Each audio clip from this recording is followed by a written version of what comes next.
Buenos días. Pues estoy muy contento de estar nuevamente en el Congreso Panamericano de Derecho Procesal, de encontrarme nuevamente con tantos entrañables amigos.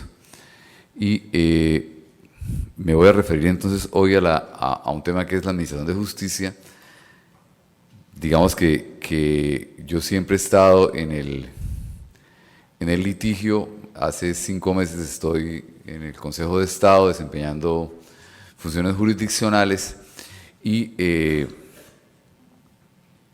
tomo la palabra luego de escuchar al doctor Yesid Reyes, nuestro ministro de Justicia, y quisiera pues arrancar diciendo que él ha explicado de una manera maravillosa, a mi modo de ver, cómo funciona el sistema de justicia transicional en Colombia.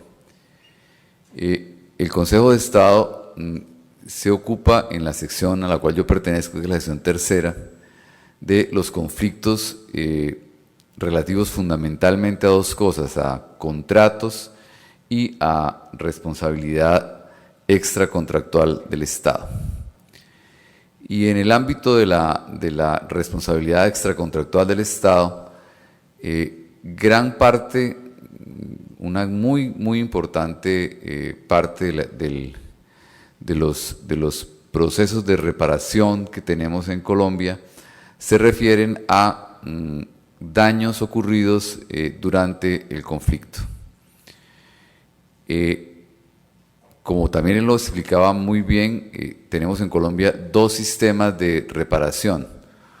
Un sistema que es el sistema administrativo o legal de reparación de víctimas, que está regido por una ley, que es la Ley de Víctimas, que ordena reparar a todas las víctimas del conflicto. Entonces se ha clasificado a quién se considera víctima del conflicto, se ha considerado qué es un hecho victimizante y se ha determinado en qué periodo de la ocurrencia de los hechos deben ser indemnizadas esas personas. Y aunque se maneja un concepto de reparación integral, pues el concepto de reparación integral no implica reparar económicamente todos los daños sufridos por la víctima, porque ningún sistema en el mundo, en una etapa de transición, podría garantizar la reparación integral de las víctimas, o sea, lograr reparar totalmente el daño sufrido por la víctima. Pues realmente ningún presupuesto público podría soportarlo.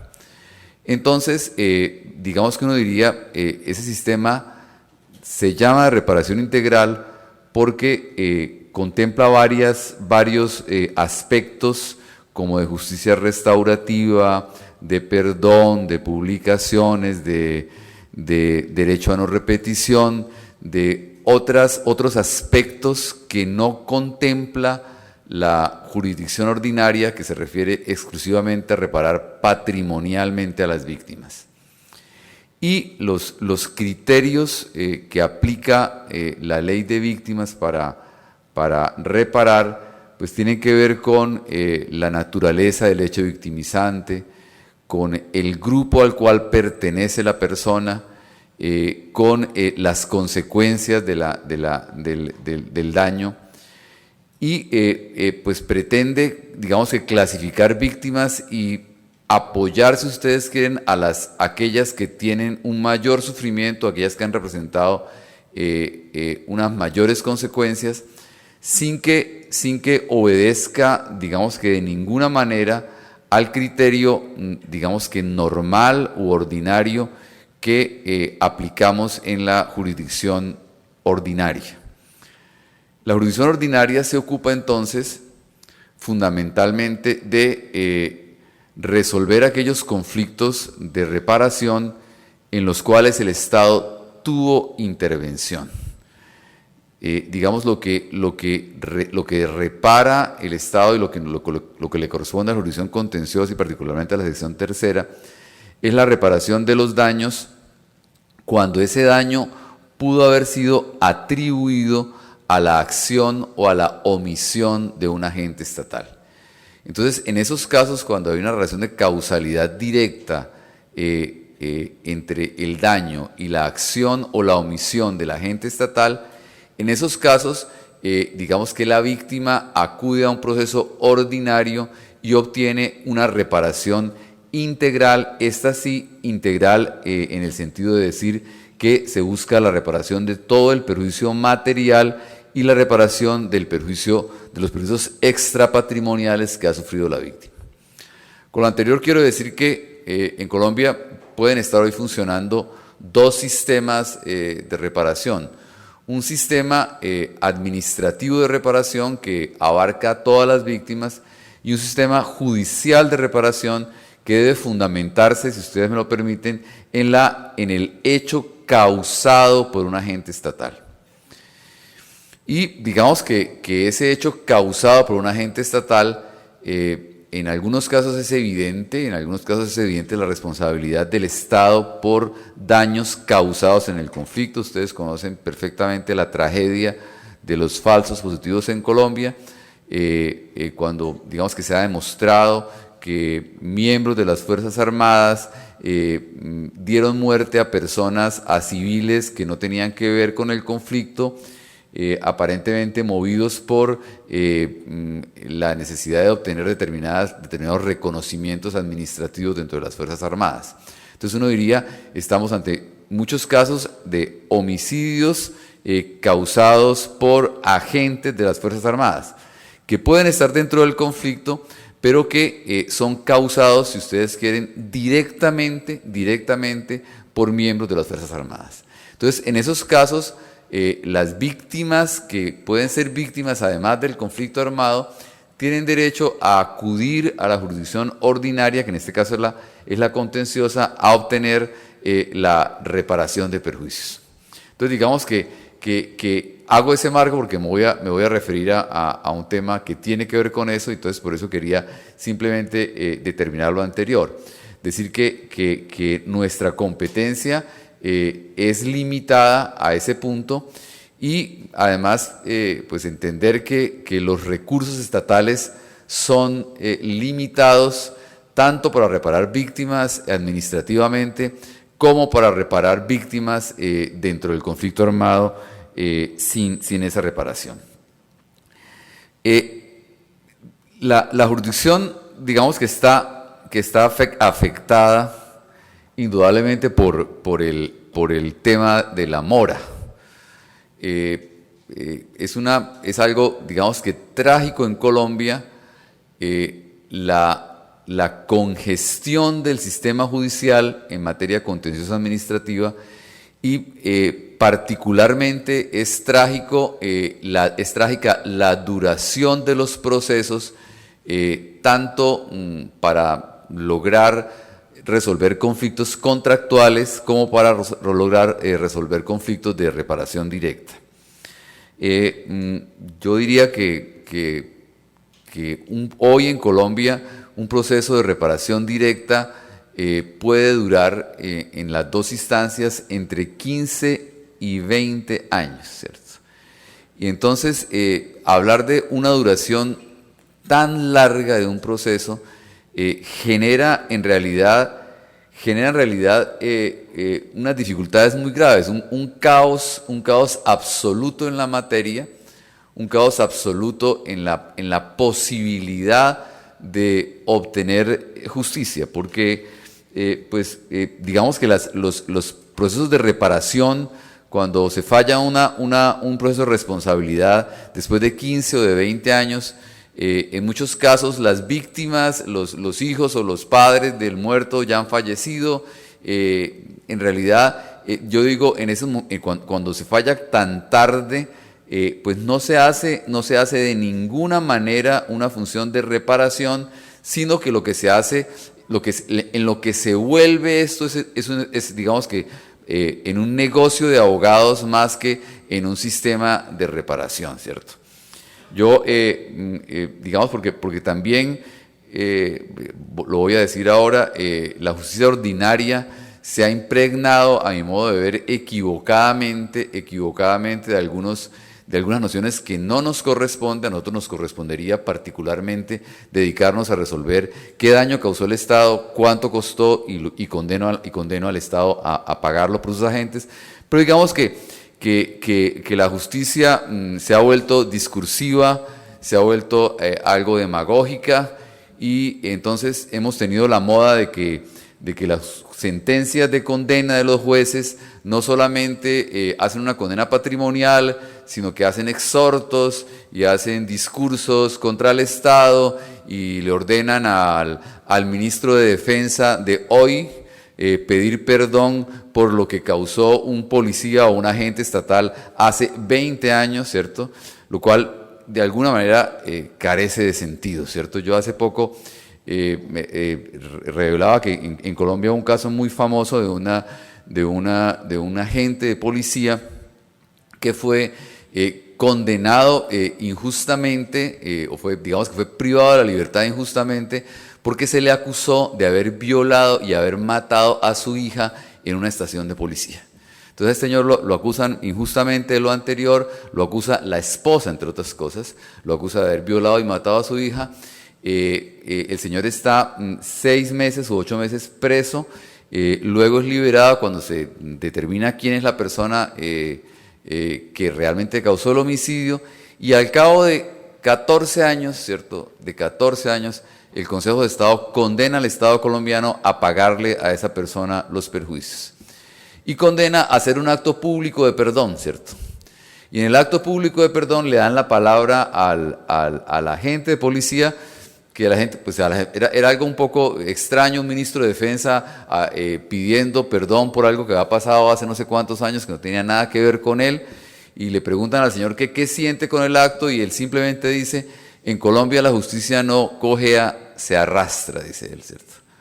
O sea, el rencor de esa persona no era con el causante de la víctima, sino era realmente con el sistema de justicia en esos términos. Entonces, esto realmente genera, digamos, una disparidad de la justicia, genera una visión de la justicia como una farsa, como algo absolutamente artificial, a lo cual no estamos llegando de ninguna manera. Eso, si a eso le sumamos, digamos que un proceso contractual demora eso o más, pues resulta muy difícil que alguien decida contratar con el Estado colombiano cuando sabe que un conflicto va a demorar tanto tiempo. Entonces, hoy las entidades, los extranjeros o los inversionistas, pues obviamente solamente contratan en Colombia si hay una cláusula arbitral, digamos que estamos en sistemas paralelos de justicia. El Consejo de Estado hoy en materia contractual conoce los procesos más pequeños porque en realidad no hay ninguna conflicto importante en materia contractual que lo conozca, porque no hay credibilidad en el sistema de justicia en la medida en que lo llegamos tan tarde. ¿Qué hacemos para lograr lo anterior? Pues acudimos a acciones de tutela, acudimos a medidas como medidas cautelares. Entonces se pusieron de moda en la reforma de los códigos lo que llaman las medidas anticipatorias, ¿cierto? En la cual ponemos al demandante, le otorgamos el derecho desde el principio del proceso, ¿cierto? Y le cargamos al demandado todo el peso de la mora, ¿cierto? Eso es lo que es, o sea, digamos, la medida anticipatoria y quitando toda la teoría que ustedes manejan muy bien aquí, lo que genera es eso, simplemente una mora que le correspondía tener al demandante, pues esa mora se la trasladamos al demandado, ¿cierto? En Colombia hay un caso muy importante, muy simbólico en este momento. Hay un gran concesionario, la Hyundai, que ha generado pues un gran escándalo por otras razones, pero simplemente el concesionario, hay una discusión entre dos personas sobre quién puede vender vehículos en Colombia de determinada marca. El demandante logra una medida anticipatoria y logra suspender la venta de vehículos por el concesionario establecido en Colombia. Entonces, a esa persona le suspenden la venta de vehículos, a una persona que llevaba, al concesionario que llevaba vendiendo mucho tiempo, ¿cierto?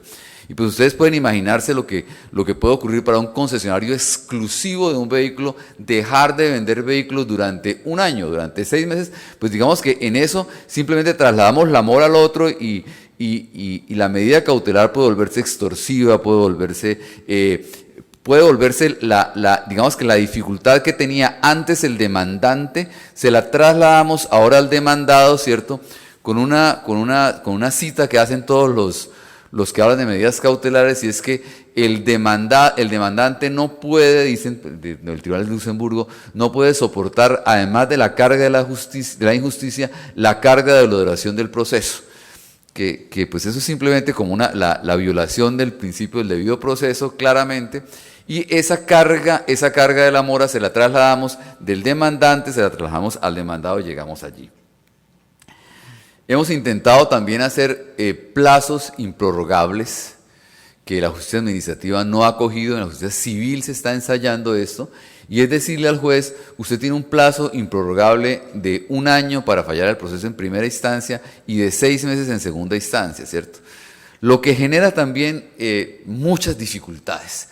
Porque digamos que cuando hablamos de plazos improrrogables, lo que estamos diciendo es: si usted no dicta sentencia dentro de 1 año, la sentencia que dicte después de transcurrido el año es nula, ¿cierto? Y la Corte está aplicando esa norma. Entonces hay gente que ha obtenido sentencia después de 1 año y 2 meses, y entonces tenemos que esa sentencia hoy, de acuerdo con la ley, es nula. Y entonces estamos en esa dificultad hoy de tener sentencias nulas porque traspasaron el término. Vamos a ver, digamos, en qué para, pero es bastante difícil. Intentamos también la oralidad, ¿cierto? Lo que supone o lo que requiere una cultura distinta, lo que supone una cultura de conciliación muy importante, lo que haría necesario que en nuestro medio hiciéramos lo que hacen los americanos, que dicen los americanos los americanos le llevamos un conflicto al juez para que lo resuelva, mientras que los colombianos le llevamos un conflicto al juez para que averigüe qué pasó, ¿cierto? Y para que lo resuelva. Entonces, si no logramos cambiar ese sistema, si no logramos pensar que el proceso sea simplemente un día de la audiencia donde las partes lleven los medios probatorios, y en ese día de la audiencia el juez pueda oír alegatos, oír pruebas y fallar, pues no vamos realmente a tener un sistema oral. Sin embargo, yo creo que la oralidad ha sido un ejercicio muy importante en Colombia. Ha sido un ejercicio, digamos que importante para modificar la función o la visión de la función de los jueces, ¿cierto? En el modelo escritural, los jueces en Colombia y los abogados en Colombia vinimos alejándonos lentamente de las partes y de los hechos, ¿cierto? Y cada vez la justicia colombiana se volvió más, me permiten la palabra, más demagógica, más académica, más dogmática, y nos olvidamos de los casos concretos. Entonces hoy, digamos que en Colombia empezamos a acostumbrarnos a sentencias de 300, 400, 700 páginas, ¿cierto?, en las cuales digamos que parece que nuestra Corte Constitucional tiene un gran prestigio en el exterior porque cita a todos los autores, es muy moderna, pero si ustedes van a mirar qué ocurre allí, pues tenemos una mora absoluta que no permite y que es imposible que un juez, digo yo, o un magistrado se dedique a hacer una sentencia de 300 páginas o de 400 páginas cuando tiene al despacho, como ocurre en nuestro caso, 1.800 procesos para sentencia.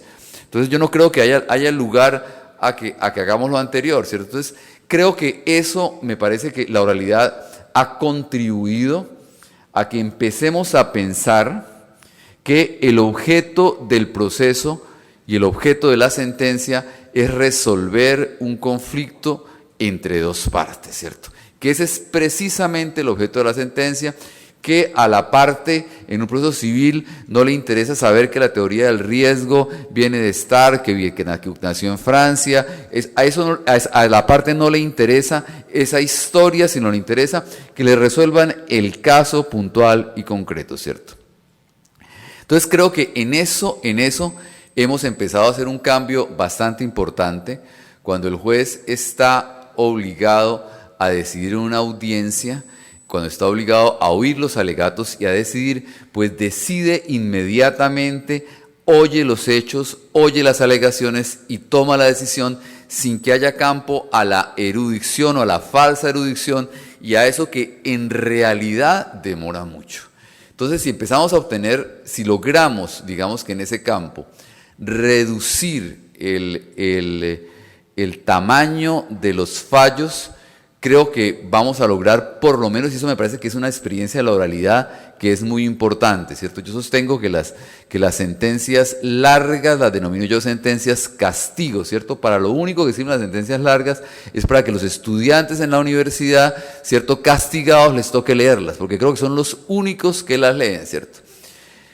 Y adicionalmente nos hemos encontrado con que son sentencias con muy extensas, pero que, escúchenme, carecen de motivación.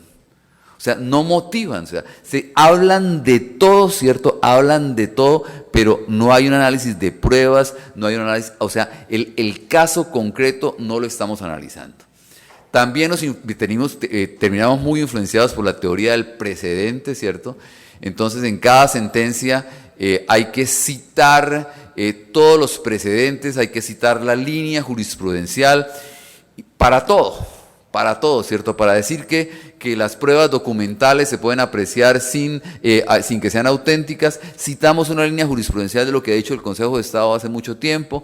Entonces, eso que finalmente se termina volviendo en un problema de copy-paste, ¿cierto? Porque los auxiliares lo que hacen es bajar la jurisprudencia, copiarla, ¿cierto? Y genera desafortunadamente una falta de motivación, ¿cierto? Yo, digamos que creo que si lográramos por lo menos, ¿cierto? Reducir el tamaño de las sentencias, lograríamos una gran agilidad.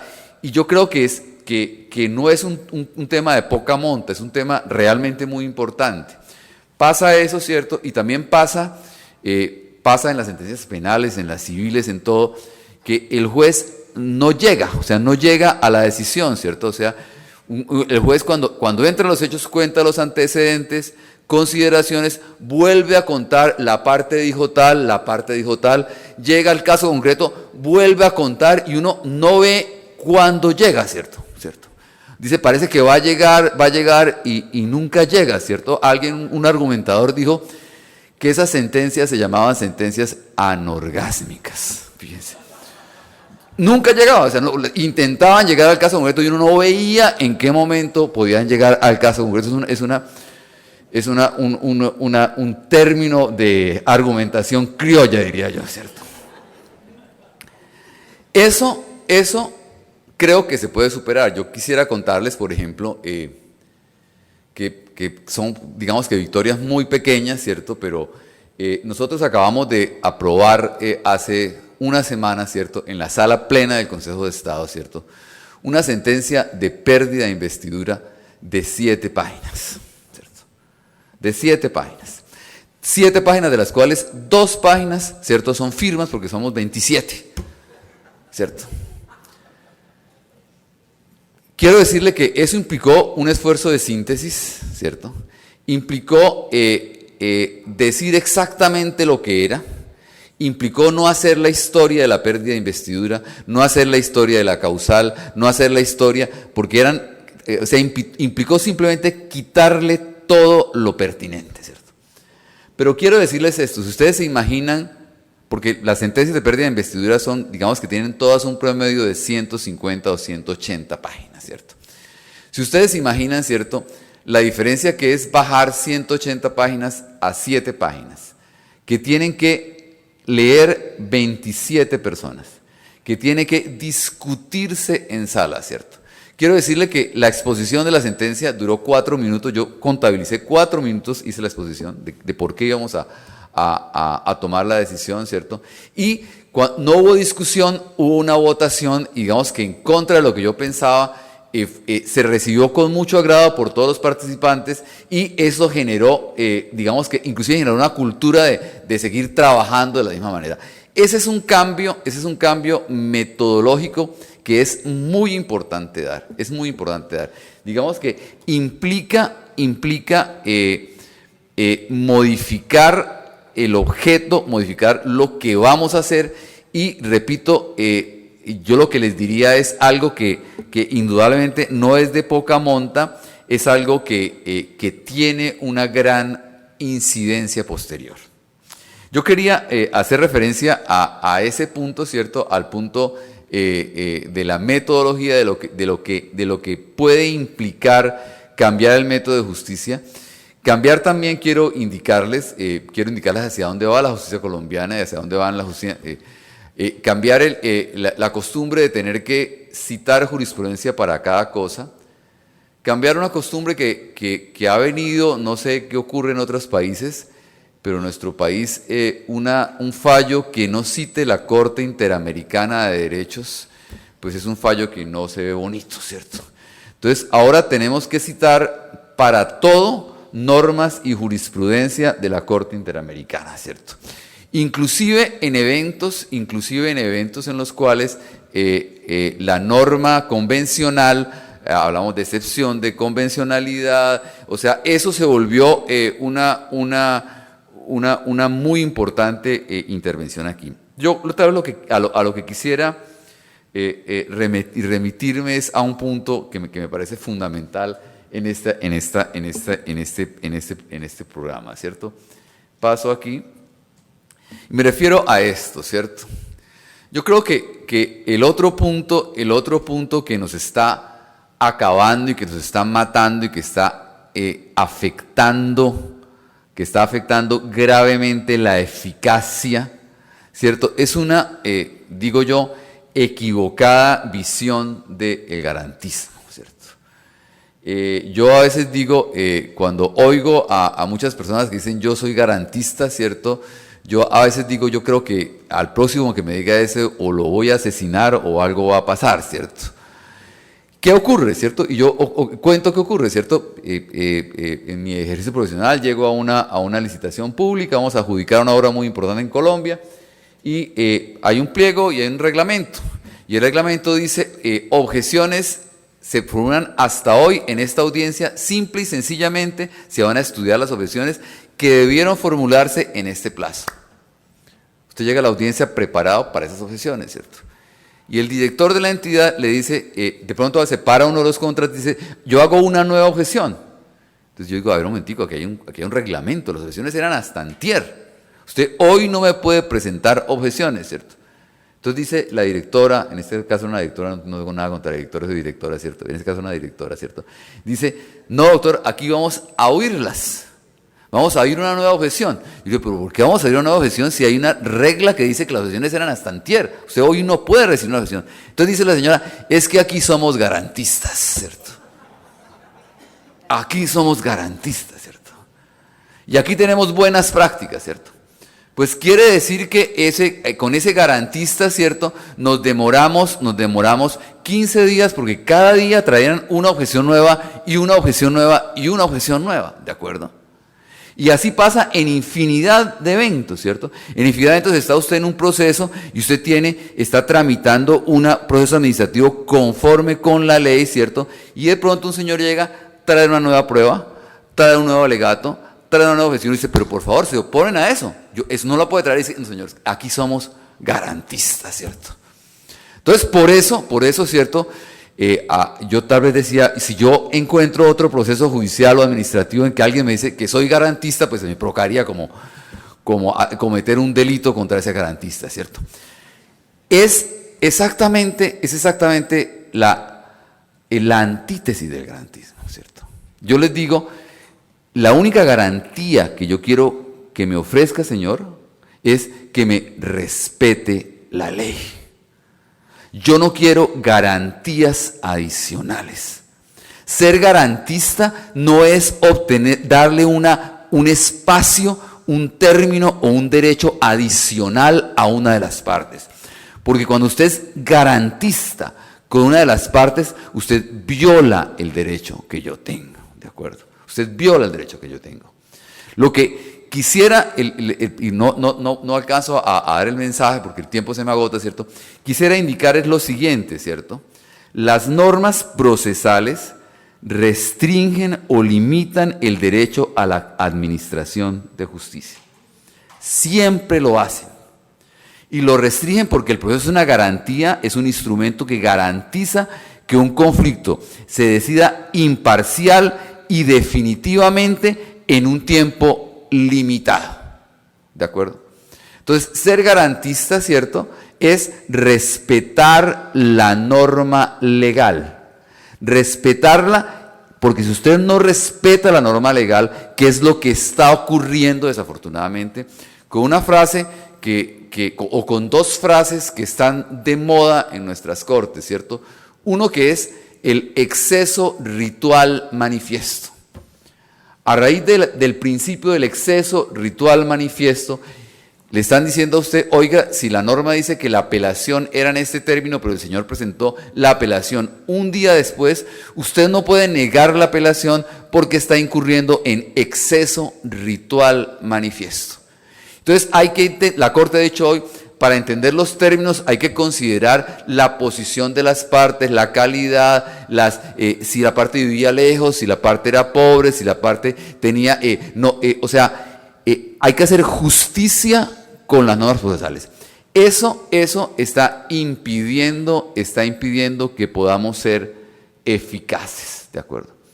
Está impidiendo que lo podamos hacer. Entonces, tal vez lo que el punto, y creo que es un poco la insistencia un poco desesperada del profesor Alvarado siempre fue esa, ¿cierto? La insistencia fue apliquemos la ley como garantía, ¿cierto? Y no aplicar la ley como garantía no solamente conduce desafortunadamente a violar la imparcialidad, a violar el derecho a la causa juzgada, sino a volvernos absolutamente ineficaces. Muchas gracias.